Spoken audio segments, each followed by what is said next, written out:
إن الحمد لله نحمده ونستعينه ونستغفره ونؤمن به ونتوكل عليه ونعوذ بالله من شرور أنفسنا ومن سيئات أعمالنا من يهده الله فلا مضل له ومن يضلل فلن تجد له وليا مرشدا وأشهد أن لا إله إلا الله وحده لا شريك له ولا ضد ولا ند ولا مثيل له ولا مثال له وأشهد أن سيدنا ومولانا ومعلمنا ومرشدنا ومخرجنا من الظلمات إلى النور محمدا عبده ورسوله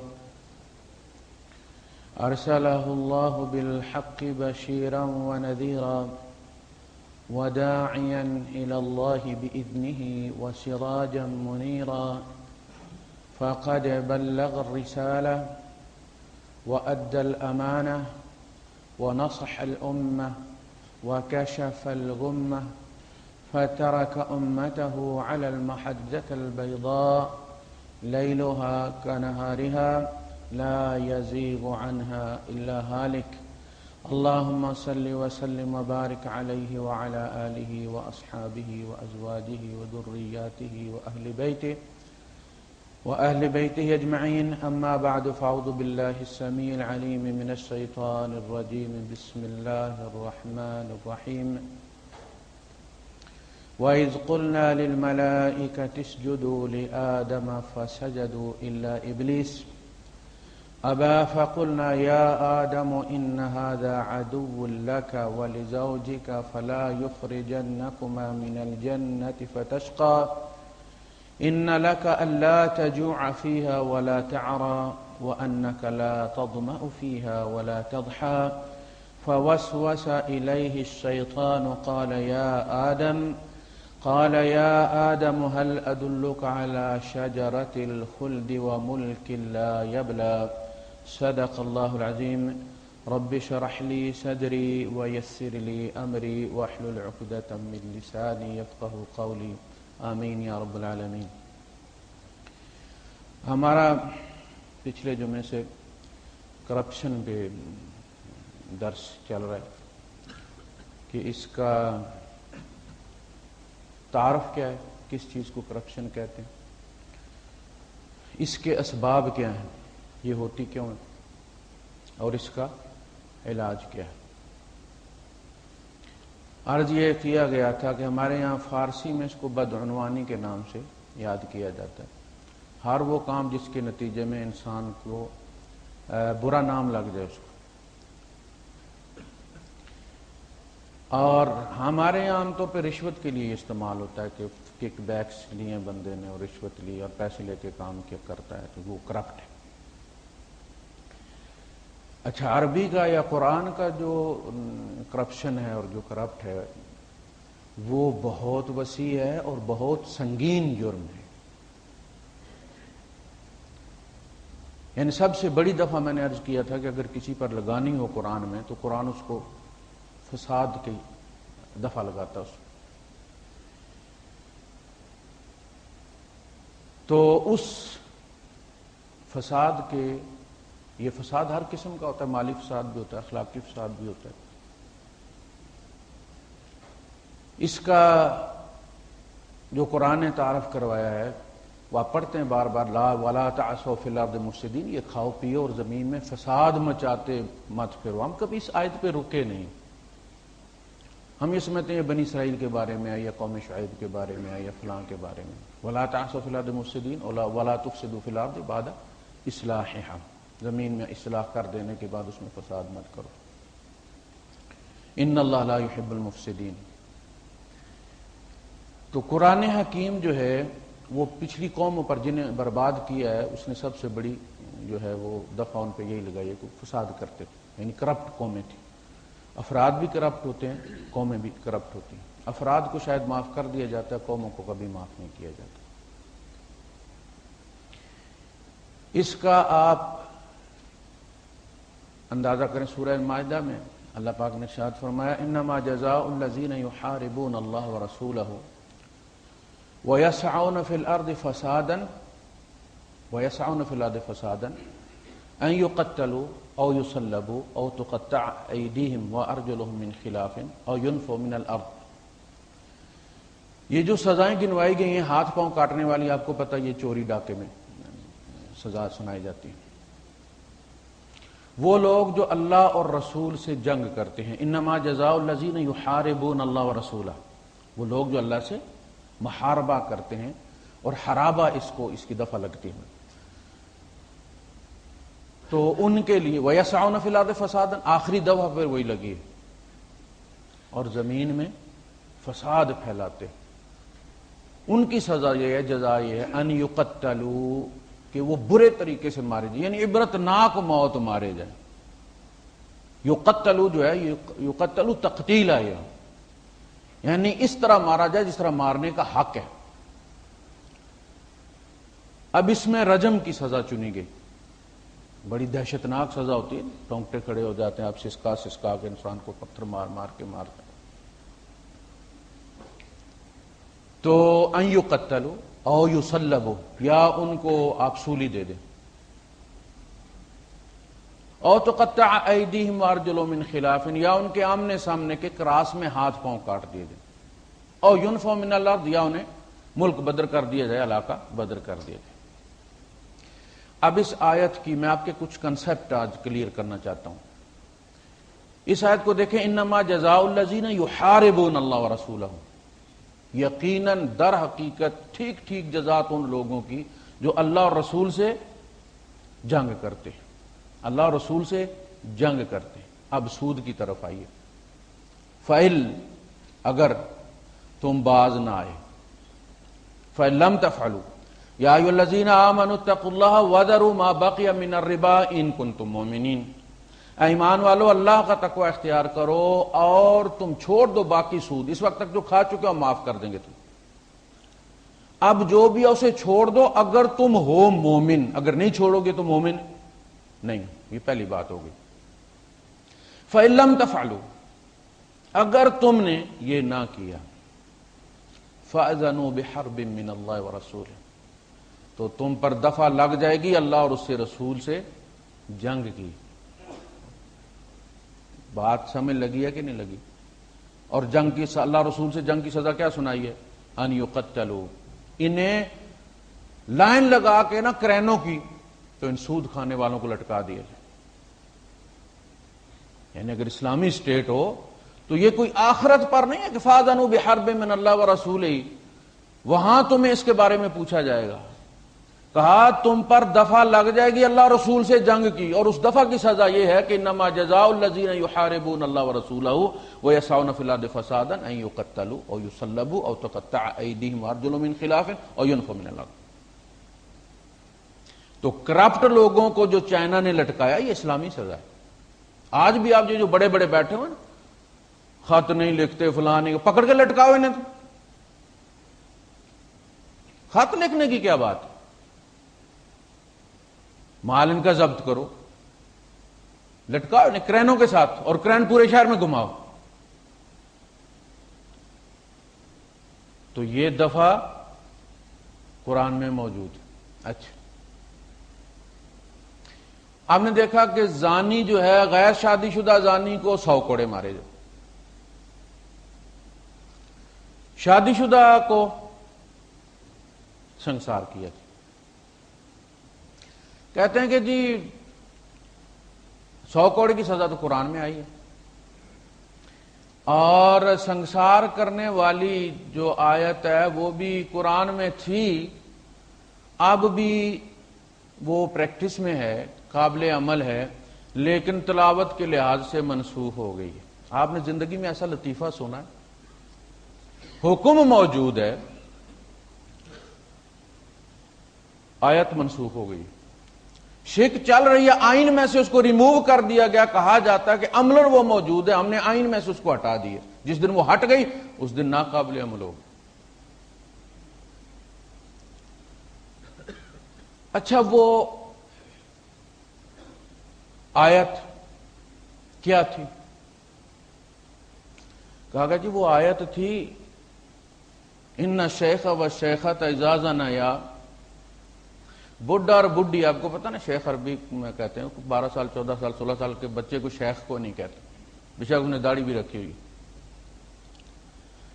بڈھا اور بڈھی اگر زنا کریں تو یہاں تو بڈھے اور بڈھی کی سزا ہو رہی۔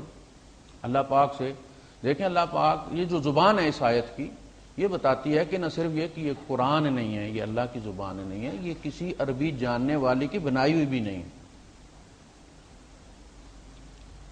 اذا زنیا فرجموہما، البتہ، یہ ایسا البتہ ایسا لفظ ہے کہ قرآن حکیم نے اس کو کبھی استعمال نہیں کیا، ہے عربی کا لفظ لیکن اللہ پاک نے اس کو استعمال نہیں کیا، اچھا نہیں لگتا۔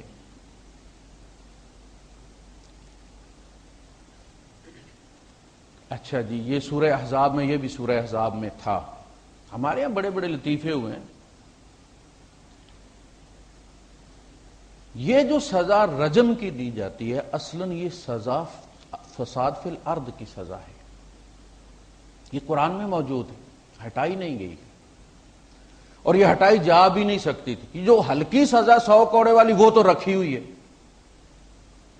اور جو رجم والی ہے جس سے رونگٹے کھڑے ہوتے ہیں، جس کا ریفرنس بہت زیادہ قوی ہونا چاہیے، جس کو قرآن میں موجود ہونا چاہیے تاکہ دنیا کو ثبوت دیا جا سکے کہ یہ اللہ نے دی ہے، ہم نے نہیں دی، وہ ہٹا دی۔ بھائی کیوں ہٹا دی؟ قرآن موٹا ہو گیا تھا، حکم جب موجود ہے تو اس کو ہٹایا کیوں گیا؟ اچھا، کہا یہ گیا کہ امام بہقی نے اپنی جامع الکبریٰ میں 2 حدیثیں روایت کی، اور دونوں جو قرآن کے ماہر تھے، حضرت زید بن ثابت اور حضرت ابی بن کعب رضی اللہ تعالیٰ عنہما، ان دونوں سے اس کو روایت کی اپنی 8ویں جلد میں، اسی ریفرنس کے ساتھ، رجم کے ساتھ۔ اور ہمارے مولوی حضرات بھی جب رجم پھر ثابت کرتے ہیں تو پھر ان احادیث کا حوالہ دیتے ہیں۔ پتہ نہیں رجم اس سے ثابت ہوتا ہے یا نہیں ہوتا، لیکن قرآن پر سے ایمان اٹھ جاتا ہے بندے۔ ان دونوں حدیثوں میں وہ ان دونوں ماہرین سے، دیکھیں آپ قرآن حکیم کے وہ ماہر جن پر کمیٹی مشتمل تھی، اس میں ایک تو عمر فاروق رضی اللہ تعالیٰ عنہ تھے، ابی بن کعب تھے، زید بن ثابت تھے، جنہوں نے جو کمیٹی کے سربراہ تھے۔ ان ماہرین سے قرآن کے خلاف حدیث کوٹ کر کے قرآن کو کمزور کیا جاتا ہے۔ ہم حدیث کے منکر نہیں ہیں، لیکن وہ حدیث جو قرآن پر سے ہمارا ایمان اٹھا دے ہم اس کو نہیں مانتے۔ اب لکھے ہوئے کو چھوڑے، میرے سامنے بیٹھ کے وہ راوی کہہ دے میں نہیں مانتا اس کو۔ راوی پوچھتے ہیں حضرت زید بن ثابت، ابی بن کعب، دونوں پوچھتے ہیں اسے کہ تم سورہ احزاب میں کتنی آیتیں پاتے ہو؟ اس نے کہا جی 73۔ انہوں نے کہا ہمارے زمانے میں یہ سورہ البقرہ کے برابر ہوتی تھی۔ آپ کہتے ہیں شیعہ کہتے ہیں کہ قرآن کے ساتھ ٹیمپرنگ ہوئی ہے، یہ آپ کے اپنی کتابوں میں موجود ہے۔ میں کتنی دفعہ کہتا ہوں کہ شیعہ کا مذہب آپ کہتے ہیں، میں آپ کو آپ کی سائے میں سے نکال کے دیتا ہوں موٹے سمیت۔ آپ تو بس سنتے مولوی کی تقریروں پیچھے چل پڑتے، آپ دیکھتے نہیں کہ ہمارے یہاں کیا بھرا ہوا۔ سورہ البقرہ کے برابر تھی، 286 آیتیں تھیں، باقی کدھر گئی ہیں بھائی صاحب؟ انہی میں رجم بھی نکل گئی ہے۔ ہوتا نا کہ آپ باڑا کھولتے ہیں، گائیوں کے نکلنے کے لیے ساتھ بکری بھی باہر نکل جاتی ہے، بکریوں کے لیے کھولتے ساتھ مرغی بھی باہر نکل جاتی ہے، وہ رجم والی آیت بھی باہر نکل گئی، اس 73 آیتیں باقی رہ گئی۔ تو قرآن ٹیمپر ہوا ہے کہ نہیں ہوا؟ یہ ہے کہ رجم ثابت کرنے کے لیے ہاڑے کیے جا رہے ہیں، ایسی ایسی حدیثیں لائی جا رہی ہیں کہ جو قرآن کے بارے میں جو اللہ پاک نے گارنٹی دی ہے وہ ختم ہو جاتی ہے۔ پھر کہا جاتا ہے کہ جی وہ اصل میں ایک صحابی ہے اور انہوں نے آگے کہا کہ میں فلاں جگہ سے گزر رہا تھا تو بندر جو ہے وہ انہوں نے ایک جوڑا پکڑا ہوا تھا جس نے زنا کیا تھا، تو بندر اس کو رجم کر رہے تھے، بندروں سے لیا ہم نے رجم کی سزا۔ بھائی ہم بندر نہیں، ہم انسان ہیں، ہمارے لیے اللہ کی آخری کتاب نازل ہوئی ہے، ہمیں بندروں سے لینے کی ضرورت نہیں تھی۔ کوڑے مارے گئے، بندے کو رجم کیا گیا، کہا گیا کہ ہم نے قرآن کے حکم کے مطابق کوڑے مارے، نبی کی سنت کے مطابق رجم کیے۔ حالانکہ رجم اور کوڑے کی سزا دونوں اکٹھی نہیں دی جاتی۔ اصلاً یہ سزا ہے کیا؟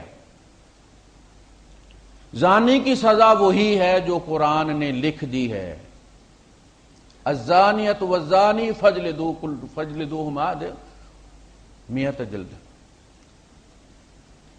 کل واحد منہما 100 جلد، 100 کوڑا سزا زانی، نہ 101 نہ 99۔ جو شخص شادی شدہ سے زنا کرتا ہے وہ کس جرم کا ارتکاب کرتا ہے؟ وہ اب صرف زنا نہیں رہا، اس نے کسی کی نسل میں اپنی نسل داخل کر دی، اب یہ کسی کا بیٹا بیٹی کہلائے گی، کسی قوم کا نام لے گی، اور یہ ایک بندہ نہیں، اس سے ہزاروں لاکھوں انسان آگے قیامت تک پیدا ہوتے رہیں گے، اور وہ سارے ہی غیر قانونی ہوں گے، وہ اس قوم کے ہوں گے ہی نہیں جس کے ساتھ منسوب ہوں گے۔ یہ ہے فساد فی الارض۔ اس پہ سورہ مائدہ کی وہ آیت لاگو ہوتی ہے، ان یقتلوا، انہیں برے طریقے سے قتل کیا جائے، اس لیے رجم کیا جائے۔ کہیں کہا گیا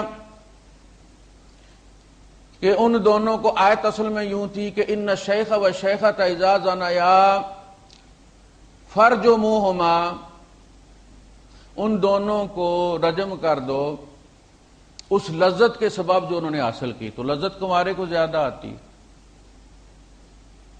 یہ کہہ دو، یہ یعنی بنانے والا بھی جو تھا بما یتلذا، ان دونوں نے لذت اٹھائی، تو جو دوسرے والا تھا غیر شادی شدہ اس کو کوئی نہیں آئی، کسی کے پاس پیمانہ ہے۔ اصل میں یہ فساد فی الارض کی سزا ہے جس میں رجم کیا گیا ہے اور کیا جاتا ہے۔ اور آپ دیکھیں کہ ماعز کو جو رجم کیا گیا ہے نبی کریم صلی اللہ علیہ وسلم نے کروایا تو وہ غیر شادی شدہ تھا، لیکن جس سے اس نے بدکاری کی تھی وہ شادی شدہ تھی، تو فساد فی الارض ہو گیا نا۔ ماعز غیر شادی شدہ تھا، اسی لیے تو حضور اس سے تفصیل پوچھ رہے تھے کہ یہ زنا کیا کس کو رہا۔ اگر وہ شادی شدہ ہوتا تو حضور کو پوچھنے کی ضرورت ہی نہیں تھی اتنی تفصیلات اس کہ ایسے ہوا تھا، ایسے، شاید تو نے چوم لیا اور سمجھتا ہے تو نے زنا کر دیا، شاید تو نے یہ کر دیا اور پھر یہ ہوا، پھر اس طرح ہوا۔ یہ تفصیل کوئی شادی شدہ غیر شادی شدہ سے ہی پوچھ سکتا ہے، شادی شدہ سے تو نہیں پوچھ سکتا۔ تو پھر ماعز کو تو سزا نہیں ملنی چاہیے تھی، کیوں دی؟ اس لیے کہ اس نے شادی شدہ کے ساتھ کر کے نسل خراب کرنے کی کوشش کی، ملاوٹ کرنے کی کوشش کی، اس کی سزا وہی۔ یہ سزا جو شخص بھی ملاوٹ کا ارتکاب کرتا ہے، مال میں ملاوٹ پکڑی جائے اس کو یہ سزا دی جا سکتی۔ فساد فی الارض ہم معمولی سمجھتے ہیں، چغلی کو اور غیبت کو سمجھتے ہیں، یا جھگڑا فساد دو برابر کے الفاظ ہو گئے۔ فساد فی الارض بہت بڑی دفعہ ہے، اللہ پاک نے قومیں مٹا دی ہیں اس دفعہ پر۔ تو اصل میں جو رجم کی سزا ہے وہ سورہ المائدہ کی اس آیت کے تحت فساد فی الارض کی سزا ہے۔ زنا کی سزا مجرد وہی ہے جو قرآن نے کوٹ کر دی۔ باہر سے کہانیوں کے ذریعے کوئی چیز قرآن میں گھسانے کی ضرورت نہیں، نہ قرآن ایسی چیزوں کو قبول کرتا ہے، اس کا مزاج ہی نہیں ہے۔ تو یہ ہو گیا انما جزاء الذین یحاربون اللہ ورسولہ ویسعون فی الارض فسادا ان یقتلوا او یصلبوا او تقطع ایدیہم وارجلہم من خلاف او ينفوا من الارض۔ یہ ان کے لیے دنیا میں رسوائی ہے۔ اگر یہ ہمارے یہاں 2-4 بندوں کو سزا مل جائے، کرپشن آج ختم ہو جائے گی۔ کرپشن کہیں باہر سے نہیں آتی، ہمارے اندر سے نکلتی، ہم ڈر جائیں گے وہ ختم ہو جائے گی، دروازے بند ہو جائیں گے اس کو۔ ایک تو بات یہ ہو، دوسرا ہم یہ کرتے کیوں ہیں؟ ہمارے اندر ایک خلود کی تڑپ ہے، پیاس ہے، امنگ ہے، تمنا ہے۔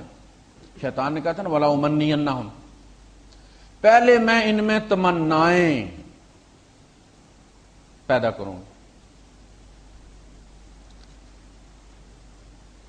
وَلَا أُضِلَّنَّ، پھر میں انہیں گمراہ کروں گا۔ تمنا پیدا نہ ہو، شیطان کے ہاتھ بندہ نہیں آتا۔ تو یہ جو بقا کی تمنا ہے، اللہ پاک نے سورہ طٰہٰ میں ارشاد فرمایا کہ ہم نے آدم سے کہا کہ عہد لیا ان سے، عہد انہیں یاد نہیں رہا، فناسیا وہ بھول گئے، وَلَمْ نَجِدْ لَهُ عَزْمًا اور ہم نے ان میں عزم نہیں پایا، یعنی گناہ کا عزم ان میں ہم نے نہیں پایا، ارادہ نہیں تھا ان کا، لیکن وہ انوائرمنٹ ایسی بن گئی تھی کہ ان سے ہو گیا، نسیان ہو گیا۔ فرشتوں سے کہا سجدہ کرو، سب نے کیا، شیطان نے انکار کر دیا۔ اللہ پاک نے فرمایا میں نے تمہیں تجربے سے بتا دیا کہ یہ تیرا دشمن ہے، ایسے نہیں بتایا، وہی نازل نہیں کی، تیرے سامنے کھڑا کر کے اس کے منہ سے کہلوا دیا میں، ان ھذا عدو اللہ کا ولزوجک، یہ تیرا بھی اور تیری بیوی کا بھی دشمن ہے، فلا یخرجنکما من الجنہ، دیکھنا یہ تمہیں جنت سے نکلوا نہ دے، فتشقا، تو مصیبت میں پڑ جائے گا، یہ تو آرام سے بیٹھی رہے گی، تجھے کما کے کھلانا پڑے گا، ان لک الا تجوع فیھا ولا تعرى، اس جنت کے اندر تمہیں نہ بھوک کا سامنا کرنا پڑے گا، نہ تو ننگا ہوگا، وانک لا تظمأ فیھا ولا تضحى، نہ یہاں تجھے پیاس لگے گی نہ دھوپ لگے گی، تیرا سارا روٹی کپڑا اور مکان کا بندوبست ہم نے کر دیا۔ یہی تمنا ہوتی ہے نا انسان کی، وہ ہو گئی۔ اب کیا مسئلہ تھا آدم علیہ السلام کے ساتھ؟ اب یہ تھا کہ کہیں سارا یہ ہاتھ سے نکل نہ جائے، یہ ہماری فطرت۔ آدھی زندگی پیسہ سمیٹنے میں لگتی ہے اور آدھی زندگی پھر فکر میں لگی رہتی ہے کہ ہاتھ سے نکل نہ جائے، اس کی کوشش کرتے رہتے۔ اچھا ہمیں بتا دیا گیا کہ تمہارے ہاتھ میں جو ہوگی وہ نکل جائے گی، ما عندکم ینفد، جو تمہارے پاس ہے وہ ختم ہو جائے گی۔ یہ زندگی ہے نا، ہمارے ہاتھ میں دے دی جاتی ہے نا، پھر کیا ہوتا؟ ختم ہو جاتی۔ ہم کتنی گولیاں کھاتے ہیں، کتنے علاج، کتنے انجیکشن، لیکن مر جاتے ہیں۔ آکسیجن سلنڈر بھی لگا ہوا ہوتا ہے، ینفد۔ جوانی ہے، ینفد، ہمارے ہاتھوں ختم ہوتے، کوئی دوسرا کے ختم نہیں کرتا۔ آنکھوں کی بینائی ہے، ینفد، کانوں کی سماعت ہے، ینفد، عقل و علم ہے، ینفد، پیسہ ہے، ختم۔ تو اس نے کیا کیا؟ اس نے آ کے کہا کہ یا آدم حل ادلک علی شجرۃ الخلد وملک لا یبلی، اے آدم میں تمہیں ایک ایسی بوٹی بتاؤں کہ اگر تو کھا لے تو یہ تیری جوانی بھی سدا سلامت رہے۔ حکیم بندہ اسی طرح مارتے ہیں، گردے فیل ہو جاتے ہیں، ایک دم جوان کرتے ہیں نا جب۔ حکیم صاحب نے کہا کہ یا آدم حل ادلک علی شجرۃ الخلد، ایسی بوٹی کھلا دوں تمہیں کہ یہ تیری جوانی سلامت رہے سدا، نہ تو بیمار ہو، وملک لا یبلی، اور تو ایسی بادشاہی میں رہے جو کبھی پرانی بھی نہ ہو۔ اور اس سے پہلے اس نے مرنے کی، چونکہ آدم علیہ السلام نے تو کوئی بندہ مرتا ہوا دیکھا نہیں تھا نا، موت کا روپ ہی نہیں دیکھا تھا۔ اچھا ابلیس نے دیکھا ہوا تھا جنات مرتے ہوئے، اس نے اپنے اوپر وہ پوری کیفیت طاری کر کے، جو ایکٹر اور ایکٹریس مرنے سے پہلے طاری کرتے ہیں تو ہماری آنکھوں میں آنسو آ جاتے ہیں، تو پوری طاری کر کے اس نے آدم علیہ السلام کے قدموں میں اپنے آپ کو ڈال دیا، ہاتھ پاؤں مڑے ہوئے، زبان نکلی ہوئی، آنکھیں جناب علی باہر ابلی ہوئی، تو آدم علیہ السلام کا تو رنگ فاق ہو گیا، یہ بھی ہونا ہے میرے ساتھ۔ اٹھ کے اس نے کہا کہ تو بچ سکتا ہے اگر وہ بوٹی کھا لے جو میں تمہیں بتانے لگا۔ کھا لی، فاقا منہ۔ تو ہمیں بھی شیطان آ کے طرح طرح کے طریقے سکھاتا ہے کہ یہ اگر میں تمہیں طریقہ بتا دوں تمہاری 7 نسلیں بادشاہی کریں گی، یہ طریقہ ہے، سود پہ لگا دے کسی جگہ، تو مر بھی گیا تو تیرے بچے کھاتے رہیں گے۔ لوگ آ کے کہتے ہیں انشورنس والے، لائف انشورنس والے، اور یہ انکم ہے 10 بندے کھانے والے ہیں، یہ بندہ کل مر گیا تو کھانے والے تو موجود رہیں گے، انکم کا دروازہ بند ہو گیا، تمہاری عقل کیا کہتی ہے؟ بندہ پریشان ہو کے کہتے ہیں واقعی یار یہ دروازہ کھلا رہنا چاہیے۔ وہ کہتے ہیں پھر ہم کھول دیتے ہیں، ابلیس کی تو نہیں کہا بوٹی کھا لو، وہ کہتے ہیں پھر یہ بوٹی کھا لو اور اس کے بعد تم آرام کے ساتھ کریں، ہم کیس کر دیں گے، جیل میں بیٹھے رہنا تم۔ اصل میں یہ جو تمنا ہے، اللہ پاک نے فرمایا سورہ تکاثر، حضور کثرت کے ساتھ اسے پڑھا کرتے تھے، الہاکم التکاثر، تمہیں اصل میں غافل کر کے رکھ دیا ہے 99 کے چکر نے، تکاثر اکٹھا کرنے کے، جوڑنے کے چکر، حتی زرتم المقابر، یہاں تک کہ تم قبروں کو خود بھی قبروں میں چلے جاتے ہو یا قبریں جا کے دیکھتے ہو تم. یعنی حالانکہ تم جا کے دیکھتے ہو کہ تم سے پہلے جو تمہارے دوست تھے، سینئرز تھے، ان کی قبر پہ جاتے ہو، فاتحہ پڑھتے ہو، پھول رکھتے ہو، وہ ساری تمنائیں لے کے چلا گیا کہ نہیں لے چلا گیا؟ یعنی تمہارے اندر اتنی عقل نہیں ہے کہ تم قبروں کو وزٹ کرتے ہو. عبرت کی نگاہ سے قبروں کو زیارت کرنی چاہیے. یہ اس کو کہتے ہیں تذکیر بے ایام اللہ. یہ اس کے علاج میں آتی ہے. اللہ کے ایام کے ذریعے تذکیر. وَلَقَدْ أَرْسَلْنَا مُوسَىٰ بِآيَاتِنَا أَنْ أَخْرِجْ قَوْمَكَ مِنَ الظُّلُمَاتِ إِلَى النُّورِ وَذَكِّرْهُمْ بِأَيَّامِ اللَّهِ. انہیں اللہ کے دنوں کے ذریعے نصیحت کرو. اللہ کے دنوں یعنی جو الٹ پھیر اللہ پاک کرتا ہے. یہ دن جو ہے نا یہ اللہ کے ہیں، یہ ایسے اسے گھما دیتے. سردی گرمی آتی رہتی ہے، اس طرح امارت اور غربت بھی آتی رہتی ہے. یہ تو رات اور دن کی طرح ہے. ہم لاکھ کوشش کر لیں کہ دن لمبا ہو جائے، نہیں ہوگا. لاکھ کوشش کر لیں رات لمبی ہو، نہیں ہوگا. اس کا اپنا ٹائم ہے. اس ٹائم میں تم نے جو کرنا ہے وہ کر لو. اسی طرح انسان کتنا بھی زور لگا لے، یہ نسل در نسل ایک سلسلہ چلتا ہے کہ ایک نسل امیر ہوتی ہے، پھر آگے چل کے وہ غریب ہو جاتی ہے. پھر کوئی اس کے اندر 2-4 بچے اچھے نکل آتے ہیں، پڑھتے لکھتے ہیں، پھر 50 سال بعد 100 سال بعد پھر وہ راؤنڈ آتا ہے ان کا، اور پھر ان کے اندر امارت آ جاتی ہے. یعنی یہ سلسلہ جو ہے یہ چلتا ہے. اور یہ سلسلہ اسی میں نہیں چلتا بلکہ انسان کی ساری زندگی سیمیسٹر سسٹم پر کام کرتی ہے. یہ سیمیسٹر ٹو سیمیسٹر اس کا اپنا نصاب ہوتا ہے، سلیبس ہوتا ہے، اور اس سلیبس کے اپنے فتنے ہوتے ہیں، اپنے امتحان ہوتے ہیں. ایک خاص ایج ہے، اس ایج میں اس انسان کی زندگی کے حالات، اس کے امتحانات یہ الگ سے ہیں. پھر جب اگلا اس کا سٹیج شروع ہوتا ہے، اگلی کلاس اس کی شروع ہوتی ہے، تو پھر اس کے اپنے فتنے ہیں، اپنے مسائل ہیں. اس کے ایمان ہے تو بھی، یعنی ایمان کے بارے میں تو ہر بندہ، جیسے بچے اسکول جاتے ہیں نا تو آپ کسی سے پوچھ لیں تو وہ آپ کو بتائیں گے کہ میرا آج میتھ کا ہے، کوئی کہتا ہے میرا اردو کا ہے، کوئی کہتا ہے میرا کیمسٹری کا ہے، کوئی کہتا ہے میرا بایو کا ہے. تو وہ جا ایک ہی اسکول رہے ہوتے ہیں لیکن اس دن ان کے ایگزامینیشن جو ہوتے ہیں وہ مختلف ہوتے ہیں. اسی طرح ہر بندے کا اپنا ایک امتحان ہے. ضروری جو میرا ہے وہ آپ کا بھی ہو، جو آپ کا ہے وہ ساتھ والے کا بھی ہو. ایک صاحب کتاب ہے منہاج القاصدین، اس میں وہ لکھتے ہیں ہمارے ایک امام کا قول کہ اگر مجھے اس ریاست کے بیت المال، ریاست کون سی تھی؟ ہندوستان سے لے کر اسپین اور افریقہ تک، اس ریاست کے بیت المال پر نگران بنا دیا جائے، اس کا امین بنا دیا جائے، تو میں یہ گارنٹی دے سکتا ہوں کہ انشاءاللہ میں اس میں خیانت نہیں کروں. I am sure. لیکن ایک کالی کلوٹی عورت کے ساتھ مجھے اکیلا چھوڑ دیا جائے تو میں اپنے نفس کی گارنٹی نہیں دے سکتا. دیکھا امتحان آپ نے. عمر فاروق رضی اللہ تعالیٰ فرماتے ہیں کہ الصلاۃ عادۃ والصوم عادہ. نماز بھی بندے کی ہیبٹ بن جاتی ہے، روزہ بھی عادت بن جاتی ہے اس کی. ان سے دین ثابت نہیں ہوتا.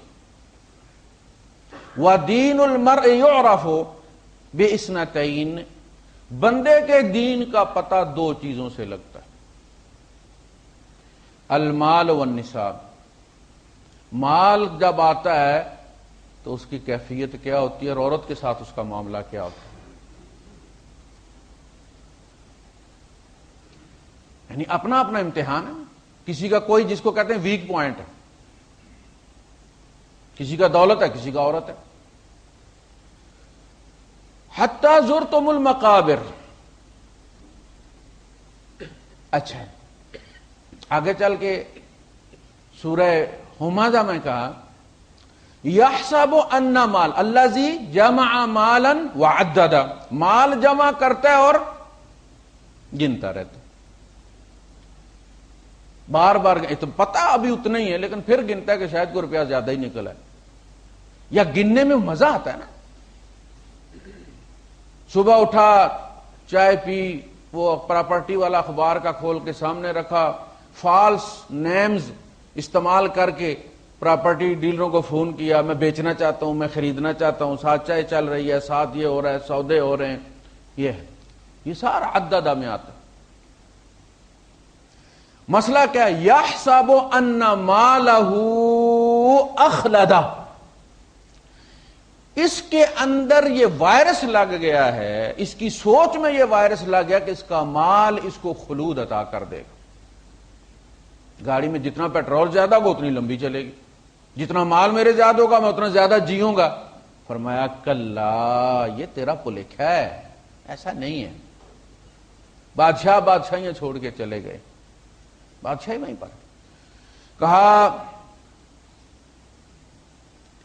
افلم یسیروا فی الارض، کیا یہ زمین میں جاتے نہیں، لوگوں کا حال نہیں دیکھ؟ اصل میں زمین میں جانے کا مطلب کیا ہے؟ قبرستان تو اپنے علاقے میں بھی ہوتا ہے نا، گاؤں کے انٹرنس میں یا ایگزٹ والے رستے پہ، داخلے والے یا خارجے والے رستے پہ قبرستان ہوتا ہے، اور وہاں بنایا رستے میں اس لیے جاتا ہے کہ گزرنے والا کوئی دعا کر دے گا ان کے لیے۔ ایک وقت وہ بھی آتا ہے انسان کی مجبوری کا کہ وہ کسی کی دعا کا محتاج ہو جاتا ہے، آج خود نہیں مانگتا۔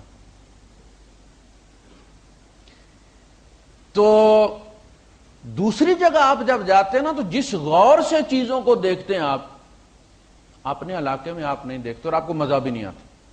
یعنی اسی علاقے کے آپ دیکھ لیں، کوئی باہر سے آئے گا لینڈ سے تو کہے گا کیا سینری ہے یار، نیچرل، لیکن آپ اس علاقے میں رہتے ہیں، آپ کو ذرا بھی اس کی پرواہ نہیں ہے۔ آپ جاتے ہیں الین یا جی دبا جاتے ہیں، جی فلاں جگہ جاتے ہیں، جی کیوں؟ نئی جگہ ہے، لہذا آپ ہر چیز کو اسی طرح غور سے دیکھتے ہیں جس طرح آپ نیا کوئی ورڈ ٹائپ کرتے ہیں تو ہر حرف دیکھ کے ٹائپ کرتے ہیں، اور جب ہسٹری کلک کرتے ہیں تو آپ کو ٹائپ کرنے کی ضرورت کوئی نہیں ہوتی، آپ اپنے علاقے میں ہسٹری کلک کرتے ہیں روز۔ سیروا فی الارض، دوسرے علاقوں میں جاؤ، تو نکلو، ان کا حال دیکھو جا کے۔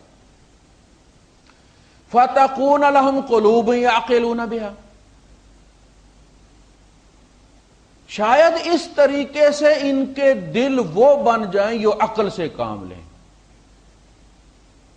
دل جو ہے عقل سے کام لے۔ اچھا ہوتا یہ ہے کہ آنکھیں دیکھ رہی ہوتی ہیں چیزوں کو، جیسے ابو لہب بھی دیکھ رہے تھے اور دوسرے کافر بھی دیکھ رہے تھے نبی کریم صلی اللہ علیہ وسلم۔ وَتَرَاهُمْ يَنظُرُونَ إِلَيْكَ وَهُمْ لَا يُبْصِرُونَ، نبی تو دیکھتا ہے، وہ تیری طرف دیکھ رہے ہیں نظریں گاڑ کر کے، لیکن وہ دیکھ نہیں رہے۔ یہ بھی کوئی کیفیت ہے نا کہ دیکھ رہے ہیں لیکن دیکھ نہیں رہے۔ وہ دیکھنا بصیرت کا دیکھنا نہیں ہے، انہیں محمد بن عبداللہ نظر آتا ہے، محمد رسول اللہ نظر نہیں آتا۔ کیمرہ کھلا ہوا ہوتا ہے نا تو اس میں سارا کچھ منظر نظر آ رہا ہوتا ہے، بندے بھی گزر رہے ہوتے ہیں، آ رہے ہیں جا رہے ہیں، لیکن وہاں ریکارڈ کچھ نہیں ہو رہا، وہ عقل سے کام نہیں لے رہا، صرف نظر سے کام لے رہا ہے۔ ینظرون الیک، پھر ایک خاص کیفیت ہے، ایک بٹن دباتے ہیں تو اب جو اس کو نظر آ رہا ہے وہ اس کو کیا کر رہا ہے؟ باندھ رہا ہے۔ عقل کس کو کہتے ہیں؟ باندھنے کو کہتے ہیں۔ اب اس کو سیو کر رہا ہے۔ یہی حال بندے کا ہوتا ہے کہ وہ صرف دیکھ رہا ہے اور اس کے اسکرین پہ تصویریں چل رہی ہیں لیکن وہ ان کو سیو نہیں کر رہا۔ جب دل سیو کرنا، اصل میں سیونگ دل کا کام ہے۔ اور پہلے جو کہا جاتا تھا کہ جی دل صرف وہ بلڈ پمپ کرتا ہے، یہ سوچتا نہیں، اور دیکھو قرآن میں یہ آیا یہ ہے، اب تو آپ کی سائنس نے کہہ دی کہ دل نہ صرف سوچتا ہے بلکہ وہ دماغ کے ہر ایکشن کو ایویلویٹ بھی کرتا ہے اور بعض دفعہ اسے ریجیکٹ بھی کر دیتا ہے۔ عقل کہتی رہتی ہے اور دل اپنا فیصلہ منوا لیتا ہے، یہ ڈومینیٹ بھی کرتا ہے عقل کو۔ اسی لیے شہزادہ سلیم نے بادشاہی چھوڑی تھی، اور وہ جارج پنجم یا ہفتم تھا برطانیہ کا، ایک عورت کے لیے اس نے تاج چھوڑ دیا تھا اس زمانے میں جب سورج نہیں ڈوبتا تھا ان کی بادشاہی میں۔ تو دل بھی عقل سے کام لیتا ہے۔ فَتَكُونَ لَهُمْ قُلُوبٌ يَعْقِلُونَ بِهَا، اور وجہ یہ بیان کی فإنها لا تعمى الابصار، آنکھیں اندھی نہیں ہیں، ولكن تعمى القلوب التي في الصدور، وہ جو سینوں میں دل ہے وہ اندھے ہو جاتے ہیں۔ الذي يوسوس في صدور الناس، سینوں میں وسوسے اگتے، دل میں ڈالتا ہے۔ تو آپ جائیں، دیکھیں، غور کریں، یہ جو لوگ قبروں میں پڑے ہیں ہماری طرح زندہ تھے، کل ہمارے ساتھ رہتے تھے، ہمارے ساتھ بیٹھ کے پلاننگ ڈسکس کرتے تھے، اور آج اپنی ساری پلاننگ کے ساتھ بیٹھے ہوئے، پاس کچھ ہوگا تو سہولت مل جائے گی۔ بھائی ہم تو بندہ رخصت کر کے گھر آ جاتے ہیں نا، اندر فلائٹ لیٹ ہو جاتی ہے تو کوئی 4 پیسے ہوں گے اس کے پاس تو کھا پی لے گا، نہیں تو منہ منگلار کی طرح نکال کے دیکھتا رہے گا دوسروں کو۔ آپ تو اسے چھوڑ کے آ گئے، اب آگے اس کے پاس کچھ ہوگا، اس کے کارڈ میں کوئی چارجنگ ہوگی تو وہاں سہولیات مل جائیں گی، کوئی جنت کی کھڑکی کھل جائے گی، کوئی اور ہو جائے، نہیں تو پھر باقی دوسرا سامان تو ہے ہی ہے وہاں پہ، اپنے ہاتھوں ہم چھوڑ کے آتے ہیں۔ تو وہ جا کے کتبے پڑھیں آپ، ان کو دیکھیں آپ، اور پھر یہ سوچیں کہ یہ ہمارے ساتھ ہونا ہے، ایسا نہیں کہ ایکسیڈنٹ آپ لوگ گاڑی کا ہوا، آپ گزر گئے پاس سے، کہ ضروری نہیں میرا بھی ہو، ٹھیک ہے، بالکل ممکن ہے، لوگ 30 سال ہو گئے لائسنس لیے، ان کا ایکسیڈنٹ نہیں ہوا، یہ ممکن، لیکن مرنے سے ممکن نہیں ہے نجات بندے کی، مرنے، کل نفس ذائقۃ الموت، یہاں آنا ہے۔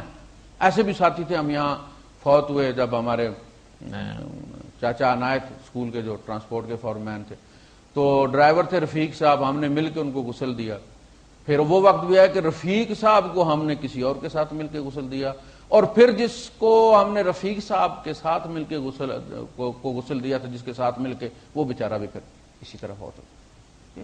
اب جنازہ اٹھاتے ہیں، اسے چھوڑ کے آتے ہیں، پھر آپ خود چارپائی پہ چڑھ جاتے ہیں۔ تو پتہ یہ چلا کہ تمہارے سامنے لوگ رخصت ہو رہے ہیں اور تمہیں احساس نہیں ہے کہ ایک دن تمہارا بھی آنا ہے۔ تو اصل سبب جو ہے وہ کرپشن کا یا فساد، کسی چیز میں بھی فساد، دودھ میں ملاوٹ فساد، دوائیوں میں ملاوٹ فساد، یعنی یہ وہ چیزیں ہیں کہ جن پر اسٹیٹ کو، جس کو کہتے ہیں بے رحمانہ ایکشن لینا چاہیے، چونکہ یہ انسانیت کے خلاف جرائم ہے کہ ایک بندہ دوا جو ہے وہ دے رہا ہے بچے کو اور وہ بچہ مر جاتا ہے اس لیے کہ وہ دوا اصلی نہیں تھی، تو یہ قتل ہے۔ اور اس کی وجہ کیا ہے؟ خلود کی فکر۔ حالانکہ اللہ پاک جب بندے کو جنت میں داخل کرے گا تو ایک جملہ کہے گا، ادخلوها بسلام، اس میں داخل ہو جاؤ سلامتی کے ساتھ۔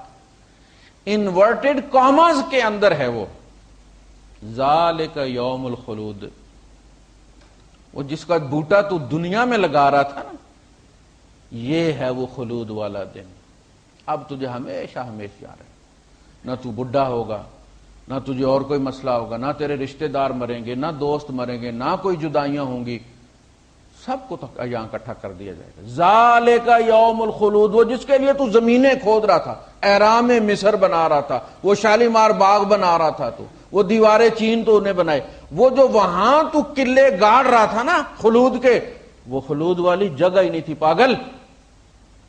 ذالک یوم الخلود، ہمیشگی کی پیاس یہاں بجھے گی، انکم ماکثون، ہمیشہ یہاں رہو۔ تو اس کے لیے ایمان درست کرنے کی بات ہے۔ اب علاج کیا ہے؟ کہ انسان کو یہ بتایا جائے کہ دیکھو تم نے یہاں سے کوچ کرنا ہے، جو کچھ تمہیں دیا گیا ہے یہ تمہارا امتحان ہے، یہ تمہارا امتحان ہے، فری میں تمہیں دیا گیا ہے، اگر پسند ہے، یہ اولاد اچھی لگتی ہے نا تمہیں، تو تم کوشش کیوں نہیں کرتے کہ یہ اولاد ہمیشہ تمہارے ساتھ رہے؟ والذین آمنوا واتبعتهم ذریتهم بإیمان الحقنا بهم ذریتهم وما التناهم من عملهم من شیء، تو لوگ ایمان لائے اور ان کی اولاد نے ایمان میں پیروی کی اپنے ماں باپ کی، ہم اس اولاد کو اپنے ماں باپ کے ساتھ ملا دیں گے۔ یہ کیا بات ہوئی کہ تم جنت میں چلے جاؤ اور اولاد جہنم میں چلی جائے؟ ایسا ممکن نہیں، تم آرام سے رہ لو گے جنت میں، تو کیوں نہیں کوشش کرتے؟ قوا انفسکم واہلیکم نارا، اب اس کے لیے یقین پیدا کرنے کی ضرورت ہے. صرف ایمان سے بات نہیں چلے گی. الذین یؤمنون بالغیب ویقیمون الصلاۃ ومما رزقناہم ينفقون والذین یؤمنون بما انزل الیک وما انزل من قبلک وبالآخرۃ هم یوقنون. آخرت کا یقین، وہ یقین تاج العروس میں لکھا ہے الذی یتنافی العلم، یقین اس علم کو کہتے ہیں الذی یتنافی الریب والشک، جو ہر ریب اور شک کی نفی کر دے، کبھی شائبہ بھی نہ گزرے شک کا، اس کا نام ہے یقین. دوسری جگہ وہ اس کی تفصیل میں لکھتے ہیں الذی یسخر، وہ علم جو مسخر کر دے القلب والعقل والجوارح، وہ یقین جو قلب کو مسخر کر لے، وہاں انسٹال ہو جائے، اور عقل کو مسخر کر لے، وہ اس کی مزاحمت نہ کرے. جب یہ دو چیزیں مسخر ہو جائیں گی تو وہ آگے جو ٹولز ہیں نا استعمال ہونے والے، ہاتھ پاؤں آنکھیں کان زبان، کہا وہ ان کے تابع، وہ ان کے تابع. وہ یقین آپ دیکھیں نبی کریم صلی اللہ علیہ وسلم کی دعائیں، میں آپ کو یہ بتاتا ہوں حضور نے اونچی مانگی کیوں ہیں. ان دعاؤں کے ذریعے اصل میں ہمارا عقیدہ درست کیا گیا. ساری دعائیں آپ دیکھ لیں. اللہم انت احق من ذکر واحق من عبد واوثر من ابتغی، اے اللہ تو سب سے زیادہ حقدار ہے کہ تیرے تذکرے ہو، تیرا ہی ذکر ہو، اس لیے کہ جس چیز کا ہم ذکر کرنا چاہتے ہیں وہ تو نے دی. کس کا ذکر کرتے ہو؟ ماں باپ، اولاد کا، اولاد کی خوبصورتی کا، اولاد کے علم کا، اولاد کے جاب کا، کس نے دیے؟ اللہ نے دیے. زمین کا، گاڑی کا، دولت کا، حسن کا، اپنی کوٹھی کا، اپنے جاب کا، کس نے دیے؟ اللہ نے. انت احق من ذکر، تیرے ہی تذکرے ہونے چاہیے، تجھے ہی سب سے زیادہ یاد رکھا جانا چاہیے، اس لیے کہ سارے احسانات تیرے ہیں. جس کا احسان ہوتا ہے نا بندے پہ، اس کی کوئی نشانی جب بندہ دیکھتا ہے، دیتا بھی ہے کسی کو تو یہی کہتا ہے کہ یہ لے لیں، آپ کو کبھی ہماری یاد آ جائے گی. جب وہ پین دیکھیں گے، جب وہ کتاب دیکھیں گے، آپ کو ہماری یاد آئے گی. اور بھائی صاحب آسمان کی طرف دیکھو، زمین کی طرف دیکھو، آنکھیں بند کر کے اپنے اندر دیکھو، اپنی اولاد کو دیکھو، ماں باپ کو دیکھو، بیوی کو دیکھو. کوئی جگہ ایسی ہے کہ نظر اٹھے اور رب یاد نہ آئے؟ یہ ساری رب کی نشانیاں نہیں ہیں، رب کے تحفے نہیں ہیں. انت احق من ذکر واحق من عبد، اور تو سب سے زیادہ حقدار ہے کہ تیری بندگی کی جائے، تیری غلامی کی جائے. الانسان عبد الاحسان، انسان احسان کا بندہ ہے، وہ احسانات کی پوجا کرتا ہے. تو سب سے زیادہ احسانات کس کے ہیں؟ رب کے. تو سب سے زیادہ رب کی پوجا کرنی چاہیے، رب کی بندگی کرنی چاہیے. جو لوگ دوسروں سے لیتے ہیں رب کی بندگی نہیں کرتے، ان کی بندگی ادھر ہی دل ٹکا کے ہوتی ہے، ساری اچھائیاں ادھر ہی منسوب کرتے، تذکرے ان کے کرتے. وَأَوْثَرُ مَنِ ابْتُغِي، اور سب سے قیمتی چیز میرے مالک تو ہی ہے جس کی تلاش کی جائے. بندہ ایک ٹارگٹ لے کر نکلتا ہے نا، گھر سے مارکیٹ جاتا ہے تو ایک خاص کوالٹی اس کے ذہن میں ہوتی ہے، برانڈ ہوتا ہے اس کے ذہن میں کہ یہ لینا ہے. اور دوسرے والا جو ساتھ ہے جس کو پتا نہیں ہے، وہ بار بار چیز اس کے سامنے رکھتا ہے، یار چنگی بھلی چیز ہے، یار یہ دیکھو، یار کتنی خوبصورت ہے، اور وہ سب کو ہٹاتا رہتا ہے، دکانیں پھر کے آخر وہ ڈھونڈ لیتا ہے کہ یہ مجھے چاہیے. بندہ مومن اس دنیا کے بازار میں صرف رب کو ڈھونڈتا ہے، اس سے کم کسی چیز پر، کسی برانڈ پر وہ راضی نہیں. وآتى المال على حبه ذوي القربى واليتامى والمساكين وابن السبيل والسائلين وفي الرقاب وأقام الصلاة وآتى الزكاة والموفون بعهدهم إذا عاهدوا والصابرين في البأساء والضراء وحين البأس. یہ ساری مشقتیں سارے اس کی تلاش میں اٹھا اٹھا کے کرتے. دیتا ہے تو رب کو خوش کرنے کے لیے دیتا ہے. کھانا کھلاتا ہے تو میرا رب خوش ہو گیا, اور رب کو بتانے کی ضرورت بھی نہیں. وہ رب یار محبوب, اور وہ ہر وقت تمہارے ساتھ ہو, اور وہ تمہارے دل کے ارادوں سے بھی واقف ہو, اور تم کرو تمہیں بتانے کی ضرورت بھی نہ ہو. وہ اس مجبوری کو بھی سمجھتا ہو کہ جس مجبوری میں تم نے خرچ کیا ہے, اور تمہیں پسند بھی کرتا ہو, اور دنیا میں متبادل بھی دیتا ہو. زندگی اس طرح بڑھتی ہے, زندگی صلہ رحمی سے بڑھتی ہے. یہ لکھا ہوتا ہے اس کے, ماں باپ کی خدمت سے بڑھتی ہے, صحت ماں باپ کی خدمت میں ملتی ہے. تو مومن, اے اللہ تو سب سے قیمتی چیز ہے, سب کچھ تیرے لیے خرچ کیا جا سکتا ہے, تمہیں کسی کے لیے چھوڑا نہیں جا سکتا. ہوتا ہے نا, اولاد کے لیے اللہ کو چھوڑ دیتے ہیں لوگ. جب انسان اللہ کا حکم توڑتا ہے اولاد کے لیے, تو اولاد کے لیے اللہ کو چھوڑ دیتا. وہ قیمتی سمجھتا ہے اولاد کو, مال کو قیمتی سمجھتا ہے, اللہ کو چھوڑ دیتا ہے. مزہ تو تب ہے کہ انسان سوچے. آپ بچے کو بھی کوئی چیز دے نا, تو بچہ بھی ایک دفعہ آپ نے کوئی چیز اس سے لینی ہے نا, اور آپ اسے کہے کہ بیٹا یہ لے لو, تو ایک دفعہ آپ دینے آپ کی طرف دیکھتا ہے, اور دوسرا اپنے وہ ویلیو لگاتا ہے اس کی کہ اس پہ 10 درہم پہ چھوڑی جا سکتی ہے یا نہیں. وہ 10 درہم وہ دیکھتا ہے کہ یہ زیادہ قیمت, تو پھینک دیتا, تو نہیں چاہیے. اب آپ نے 100 نکالا یا 10 کے 2-4 نوٹ نکالے, اب وہ کہتا ہے ٹھیک اب سے. بچہ ہے اور تم تو بڑے ہو, اور جب تم نے کوئی مسئلہ درپیش ہو تو دیکھتا سوچتا نہیں ہے کہ اللہ چھوٹ جائے گا ہاتھ سے اس کے بدلے میں.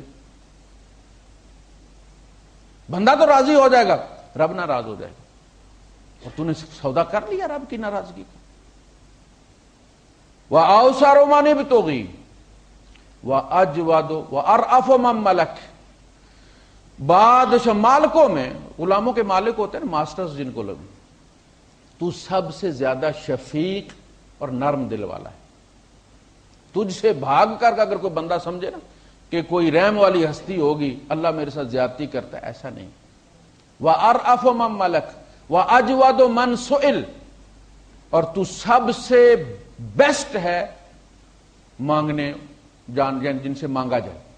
وَأَجْوَدُ مَن سُئِلَ, بہترین ہستی ہے جس سے سوال کیا جائے. وَأَوْسَعُ مَنْ أَعْطَى, اللہ دینے والوں میں سب سے کھلا ہاتھ تیرا. بندے اپنی اوقات کے مطابق مانگتے ہیں, تو اپنی اوقات کے مطابق دیتا ہے. جو آج ہمارے پاس ہے, کبھی ہم نے مانگا بھی تھا یہ. وَأَوْسَعُ مَنْ أَعْطَى, یہ سارے ہمارے عقیدہ بنانے والی دعائیں. تو نبی کریم صلی اللہ علیہ وسلم نے ہمارے ایمانیات کو درست کیا. دیکھو تمہاری ایک منزل ہے, اس منزل کو کھوٹا مت کرو. یہ سارے امتحانات ہیں جو آ تو جاتے ہیں تمہارے سامنے, اور تم ان کو غور نہیں کرتے. کچھ ہوتے ہیں لازمی فیل پاس والے, وہ ہے, یہ لازمی مضامین ہے, ان کو فیس کرو. تو اس کا علاج یہ ہے کہ ایمان آخرت پر بنایا جائے. اس طرح ایمان ہو آپ کا, اس طرح یقین ہو کہ دیکھیں ہم پاکستان کی مثال دیتے ہیں کہ یقینی بات نہیں ہوتی, اس کے باوجود بھی یقین کی ایک خاص کیفیت ہوتی ہے. اس کا ثبوت اللہ پاک نے یہ دیا ہے کہ اگر یہ چیز تمہارے اندر ہو تو سمجھ لو کہ تمہارا ایمان اس پہ. کہ ہم ادنا چیز یہاں رکھتے ہیں اور بہترین چیز پاکستان بھیجتے ہے کہ نہیں. وہ جو کوالٹی والے ہم نے کمبل پاکستان بھیجے ہوئے اور رکھائے ہوئے ہیں اپنی وہ پیٹیوں میں, کہ جب ریٹائرڈ ہو کے آئیں گے تو سردیوں میں نکال کے پھر رکھیں گے, وہ یہاں رکھتے ہیں.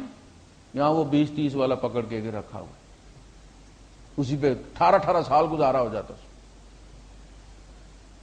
پاکستان میں جو جوتا پہنتے ہیں ہم پہنتے ہیں. کیوں ہم وہاں بیچتے؟ تھوڑے سے پیسے یہاں رکھتے ہیں، وہاں زیادہ کیوں بیچ دیتے ہیں؟ 200-400 رکھ کے باقی فوراً وہاں کیوں بیچ دیتے ہیں؟ کہ یہ یقین ہے کہ ہم نے پاکستان جانا ہے، حالانکہ یہ یقین فاسد ہے، کوئی شورٹی نہیں. آپ چلے بھی جائیں، ٹکٹ ہو بھی جائیں، اسلام آباد اترنے کی اناؤنسمنٹ ہو بھی جائے، مزے کی بات ہے کہ جب وہ کہتے ہیں بیلٹ باندھنے، اس وقت ہم بیلٹ کھولنا شروع کر دیتے ہیں. تو جہاز اسلام آباد ایئرپورٹ اترنے کی بجائے مرگلہ کی پہاڑیوں سے بھی ٹکرا سکتا، اتر کر بھی منگلور کی طرح جہاز کی بریک نہ لگے تو کھائی میں بھی جا سکتا. یقین فاسد اور فالس یقین ہے ہمارا اپنے ملک پر، لیکن اس کے باوجود ہم بیچتے ہیں کہ نہیں بیچتے. فرمایا اگر یہ یقین تمہارا بن جائے تو پھر تم اعلیٰ کو آخرت میں بھیجو گے، اس لیے کہ وہاں ہمیشہ رہنا ہے اور یہاں چند دن رہنا ہے. یہ یقین جتنا متزلزل ہوگا، جتنا کمزور ہوگا، اتنا انسان پیسے سے زیادہ چمٹے گا تو مر جائے گا. اب دیکھنا شہد کی مکھی شہد خود بناتی ہے لیکن شہد سے چمٹتی نہیں ہے، چونکہ وہ شہد کی حقیقت کو سمجھتی ہے. اور دوسری مکھی وہ لو کہتی ہے لو جی موج ہو گئی بھائی، جا کے بیٹھتی ہے اور پھر پھنس جاتی ہے. ہمارا حال بھی اکثر و بیشتر وہ کالی مکھی والا ہی ہے. ہم چمٹ گئے ہیں شہد سے اور پھر ماری گئے ہیں، وہ اندر روح جو ہے وہ تڑپ تڑپ کر ختم ہو گئی. تو اس کا علاج کیا ہے کہ اویئرنیس پیدا کی جائے لوگوں کے اندر. دیکھو یہ جو تم بے ایمانیاں کرتے ہو نا جس زندگی کے لیے، اس زندگی کی کوئی اپنی حیثیت ہی نہیں. اس کی 2 درم کی جوتی کی گارنٹی ہے، قسم کھا کر دی جا سکتی ہے. اس جوتی پہننے والے کی کوئی گارنٹی نہیں. میں نے ایسے لوگ دیکھے جنہوں نے جوتیاں وہ کینچی چپل سنبھال کے رکھی ہوئی ہے، 25-25 سال ہو گئے اپنے شوہر کی، اور شوہر وہ جوتی چھوڑ کے مر گیا ہوا. بچوں کے کھلونے سنبھال کے رکھے ہوں، بندہ نہیں، بچہ چلا گیا. تو یہ جو تم کرتے ہو، آپ دیکھیں فساد کی جو قسمیں ہیں اس میں ہمارے ہاں یہ بھی ہے کہ ہم بیٹیوں کی زمین کھا جاتے ہیں، بہنوں کی زمین کھا جاتے ہیں. سب سے کمزور طبقہ ہے یہ بیچارہ ہمارے یہاں، اور بامروت ہے، پینک بھی نہیں مچاتا. بیٹے پیچھے لگے ہی رہتے ہیں، کوئی نہ کوئی سنیاد دیتے ہی رہتے ہیں اماں کو کہ ابے نو کیا جیندیاں جینا کچھ کر جائے، نام لگوا جائے. کیا کرتے ہیں جی وہ بہن نے جی بھائیوں کو لکھ دیا ہے. کیوں جی بھائی صاحب، آپ کو اگر صدقہ چاہیے تو مسجد کے باہر کپڑا ڈال کے بیٹھو، تم پر صدقہ لگتا ہے نا، بہن کا صدقہ. اتنے غریب ہو گئے ہو تو مسجد کے باہر آ کے کپڑا ڈالو، یہاں سے کماؤ، کسی کا حق مت کھاؤ. تم بہن کو کیوں نہیں لکھ دیتے؟ وہ کمزور ہے، تم کمزور ہو. تم تو تبوک بھی اٹھا سکتے ہو، باہر نکل کے مزدوری بھی کر سکتے ہو. تمہاری بہن مزدوری کرے گی کل، اس پر اچھے برے حالات نہیں آئیں گے. بہن ایسے نہیں لکھ کر دیتی، وہ تمہارا موڈ دے کر لکھ کر دیتی کہ یہ گھر میں گھسنے نہیں دیں گے، تو چونکہ میں نے باپ کے گھر میں آنا ہے، دروازہ کھلا رہے تو اس بے مروت کے منہ میں اڈی دینی ہے، تو ماں باپ کے گھر میں آنا ہے. دیکھیں ایک مسئلہ یہ ہوتا ہے کہ ٹھیک ہے آپ نہیں چاہتے کہ بہنوئی کا پاؤں آپ کی زمین میں پڑے، نام آپ کی زمین میں پڑے. ایسا ہوتا ہے بعض آدمی انسان زمین بیچنا چاہتا ہے اور وہ بیچنے نہیں دیتا، اس لیے کہ یہ سالے بہنوئی کا تو آپس میں آپ کو پتہ مسئلہ رہتا ہی ہے. تو اس صورت میں اگر آپ کو یہ خدشہ ہے کہ زمین میں اگر نام بہن کا شریک ہو گیا تو اس کے بعد دوسری برادری شامل ہو جائے گی اور کل میرے لیے مسائل پیدا ہوں گے، تو اس کا حل موجود ہے. مارکیٹ کی ویلیو پتہ کرواؤ زمین کی، اور بہن کو اس سے 10,000 زیادہ دے دو، پیسے دے دو نا. اگر زمین میں نام نہیں ڈالنا چاہتے تم تو ٹھیک خرید، یہ ممکن. 30,000 کی کنال ہے، تم بہن کو 40,000 دے کے اپنے نام کرا لو. لیکن کھانا معاف کروانا حرام ہے سب کچھ. اسی طرح شادی بیاہ کے معاملات میں جو بیوہ ہوگی وہ بیوہ ہوگی، ہندوؤں کی طرح پھر بیٹھی رہے اب ساری زندگی. کسی کو یہ خیال بھی نہیں آتا کہ بھئی اس طرف بھی دیکھ لیں، یہ رشتہ بھی گھر میں ہے، یعنی وہ تو یوزڈ سامان کی طرح گھر میں پڑی رہتی. مفروشات المستعملا. حالانکہ آپ کو پتا کہ نبی کریم صلی اللہ علیہ وسلم نے ایک کنواری کی ہے، باقی ساری طلاق یافتہ اور بیوائیں کی ہیں. صحابہ میں ایک خاتون حضرت اسماء، انہوں نے وہ اصل میں وائف تھی حضرت جعفر طیار رضی اللہ تعالیٰ عنہ کی، تو وہ شہید ہو گئے. وہ شہید ہو گئے تو حضرت ابو بکر صدیق رضی اللہ تعالیٰ عنہ نے اس سے شادی کر لی. ابو بکر صدیق رضی اللہ تعالیٰ عنہ جب فوت ہوئے تو اس کی گود میں محمد بن ابو بکر تھے، اور اس نے شادی کر لی حضرت علی رضی اللہ تعالیٰ عنہ سے، اپنے دیر سے. یہ دیور تھے، جعفر طیار بڑے تھے، حضرت علی چھوٹے بھائی تھے. تو آپ کو نظر نہیں آ رہا؟ جعفر طیار، پھر ابو بکر صدیق، پھر حضرت علی. نہ حضرت علی نے اس کو یہ سمجھا کہ نہیں جی میں کسی بیوہ سے شادی کروں، اور وہ بیوہ جو 2 دفعہ بیوہ ہو چکی ہے. تو ہمارے یہاں اس طرف کوئی توجہ نہیں کرتا، کوئی غور نہیں کرتا. یہ بھی ایک وجہ ہے جو ہمارے یہاں پھر اخلاقی بدعنوانی پھیلتی ہے. اس طرف بھی ہمیں غور کرنا چاہیے. تو یہ ہیں وہ حالات کہ لفظ فساد جو ہے، کرپشن، وہ بہت بڑا لفظ ہے، بہت بڑی دفعہ. اس کو بند کر دیں، اذان اس پہ نہیں ہو گیا. یہ بہت بڑی دفعہ ہے، بہت خطرناک چیز ہے. اس کی سزا یا تو رجم ہے، یا ہاتھ پاؤں کاٹنا ہے آمنے سامنے کے، یا سولی ہے. اور اس کی بہت ساری قسمیں فساد کی اللہ نے قومیں برباد کر دی ہیں. اور آپ دیکھ لیں کہ ہمارے یہاں فساد کی ہر قسم موجود ہے، ہر قسم. اور پھر بھی ہم یہ سمجھتے ہیں کہ ہم پر رحمت ہوگی. یہ تمنا ہے. تل کا امانیہم، یہ ان کی تمنائیں ہیں کہ بونا کیکر کا درخت، اور پھر خشوع و خضوع سے یہ دعا کرنا کہ اللہ اس کے ساتھ سیب لگا دے. انک علی کل شیء قدیر، میرے مالک تو ہر چیز پر قدرت رکھتا ہے، تو ہی سیب لگا، میں نے سیب کا پودا نہیں لگانا، میں تو کیکر ہی بہوں گا. ہم یہ سمجھتے ہیں کہ زندگی ہماری فرعون والی اور انجام موسیٰ علیہ السلام والا ہو. ہم یہ چاہتے ہیں کہ ہم جہاز پہ تو بینکاک والے پر سوار ہوں، لیکن جب جہاز اترے تو ہم مکے میں اتر رہے ہوں. ایسا ممکن نہیں. سمت بدلی کریں اور اس کی ابتدا اپنی ذات سے کریں. آپ دیکھیں، آپ جب شروع کریں گے تو جتنا اندھیرا زیادہ ہوتا ہے نا، روشنی اتنی زیادہ نظر آتی ہے. یہ جو سگنل ہوتے ہیں، آپ کو پتا یہ دن کو بھی ریڈ اور گرین ہوتے ہیں، اور اتنی لائٹ ان کی ہوتی. رات کو کیوں آپ نظر آ جاتا دوسری طرف کا سگنل کہ اب وہ پیلا ہو گیا، اب وہ ریڈ ہونے والا ہے، دن کو نظر نہیں آتا. یہ کس کا کرم ہے؟ اندھیرا جتنا زیادہ ہوتا ہے روشنی اتنی چمکتی ہے. کرپشن جتنی زیادہ ہوتی ہے نیک بندہ اتنا زیادہ نمایاں ہوتا ہے. اسی لیے چیز کو کہا جاتا ہے کہ black and white, black back ground کے ساتھ وائٹ چیز جگمگ کرتی ہے. آپ ایک نیک بن جائیں گے نا، پوری برادری میں نظر آئے گا کہ یہ بندہ نیک. ذرا بن کے تو دیکھیں گے نا، سمجھے کہ قدر کوئی نہیں. قدر رب کے نزدیک جب آپ کی ہو جائے گی نا، تو سمندر کی مچھلیاں بھی آپ کی قدر کریں گی. لیکن بسم اللہ کریں آپ اپنے حقوق. میں نے آپ کو مثال دی تھی کہ ہمارے ہاں ہم نے جب کام شروع کیا تو 2 بندے جڑے. اب تو الحمدللہ پورا تقریباً 80% گاؤں ہمارا عقیدہ بھی درست ہو گیا. تو اس میں ایک جو پارٹی تھی وہ حاجی اصالت، میرے ہم عمر ہی، انہوں نے یہ کیا کہ سب سے پہلے تو جب انہیں پتا چلا کہ یہ ناجائز ہے تو انہوں نے پھوپھیوں کو زمین بانٹ کر دی.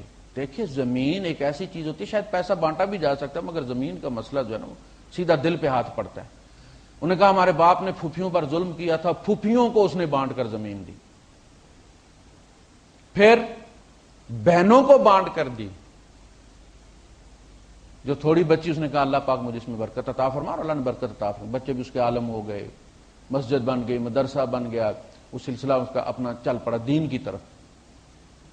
دوسری پارٹی جو ساتھ جڑی ان کو میں آپ کو ذکر کر چکا ہوں، ان سے جب کہا گیا کہ یار خدا کے لیے زمین چھوڑ دو جو تم نے قبضہ کی ہوئی ہے کسی، تو اس باتیں سننے کہنے لگے جی قاری صاحب بات تو آپ کی ساری صحیح ہے پر میرے پاس ہے ہی وہی ہے جو میں نے دبائی ہوئی ہے، یہ چھوڑ دو تو کھاؤں کہاں سے؟ بچہ ان کا کسی کے گھر سے وہ لکڑی کاٹ کے چھوڑ دیتے نا، سال 2 سال پڑی رہتی ہے وہ گیلری، تو اٹھا کے لے کے آ رہا تھا، رستے میں اس کو پھوپھی ملی، وہی پھوپھی جس کی زمین دبائی ہوتی، تو اس نے کہا کہ ببو صدقہ کریں یہ تو چوری ہے، اس کو پتا تھا نا یہ کس کے گھر سے آ رہی ہے، تو اس نے کہا ببو صدقہ کریں یہ تو چوری ہے، اس نے کہا ببو چلیے کتھا پہ پھرنی ہے، اے ان لکڑی سٹ کے 2 رکعت نماز نفل پڑھ سہی تو ہو گئی۔ ایک کنسپٹ یہ بھی ہے کہ ہم جو مرضی کر لیں، ایک عمرہ کر لیں گے کا یوم ولدتہ امہ، اس طرح 0 میٹر ہو کر آئیں گے جیسے آج ایجنسی سے نکلی ہے۔ یہ کنسپٹ ہے جو وہاں پہ رش زیادہ کر رہا ہے۔